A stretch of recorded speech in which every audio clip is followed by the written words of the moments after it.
Halo anak-anak, hari ini kita akan belajar tema 2, subtema 2, materi SBDP, yaitu properti dan pola lantai dalam tari. Properti tari. Properti tari adalah segala kelengkapan atau alat yang digunakan penari dalam melakukan gerak tari atau tarian. Properti tari contohnya ada selendang, piring, bokor, sapu tangan, tombak, keris, kipas, rebana, dan lain-lain. Nah, fungsi properti dalam tarian itu yang pertama, sebagai media penyampaian ide dan makna dari tarian agar lebih mudah dipahami. Yang kedua, itu sebagai pelengkap busana tari. Yang ketiga, untuk menghidupkan karakter tokoh. Dan yang keempat, itu untuk menambah nilai keindahan dalam tarian. Selanjutnya kita akan mempelajari mengenai pola lantai dalam tarian. Pola lantai adalah garis-garis di lantai pada saat penari melakukan gerak tari atau menari.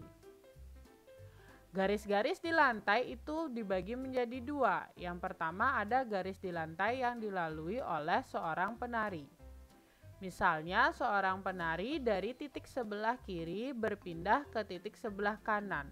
Maka garis tersebut atau garis yang dilalui itulah garis di lantai yang dilalui oleh penari tersebut.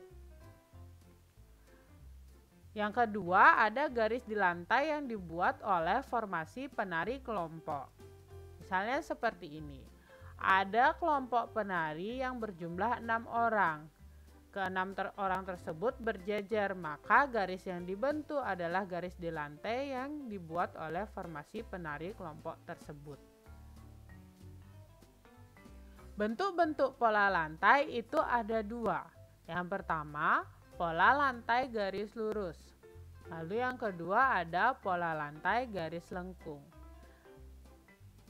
Nah, pengembangan dari pola lantai garis lurus dan lengkung akan kita bahas sekarang. Yang pertama ada pengembangan pola lantai garis lurus. Yang pertama itu ada vertikal. Yang kedua ada horizontal. Yang ketiga ada diagonal.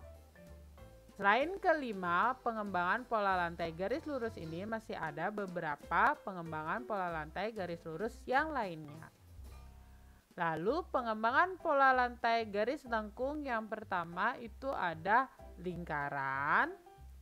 Yang kedua ada setengah lingkaran, baik yang melengkung ke depan atau melengkung ke belakang. Yang ketiga ada spiral yang khusus pada tarian tunggal atau yang dilakukan oleh seorang penari. Lalu yang terakhir ada angka 8 yang khusus pada tarian berkelompok. Selanjutnya ada persiapan untuk memperagakan karya tari. Sebelum melaksanakan peragaan karya tari, ada beberapa hal yang harus kita siapkan. Yang pertama ada menentukan bentuk karya tari. Bentuk karya tari ada bermacam-macam. Ada bentuk tari tunggal, ada bentuk tari berpasangan, dan bentuk tari kelompok. Bentuk karya tari perlu ditentukan sebelum diperagakan di depan penonton, karena akan berkaitan dengan unsur yang lainnya. Hal kedua yang perlu kita siapkan adalah memilih karya tari. Pemilihan karya tari harus disesuaikan dengan bentuk tari. Sebagai contoh, jika bentuk tari yang dipilih tari berpasangan, pilihlah karya tari yang berpasangan. Yang ketiga adalah menentukan jumlah penari. Jumlah penari disesuaikan dengan bentuk dan karya tari yang dipilih.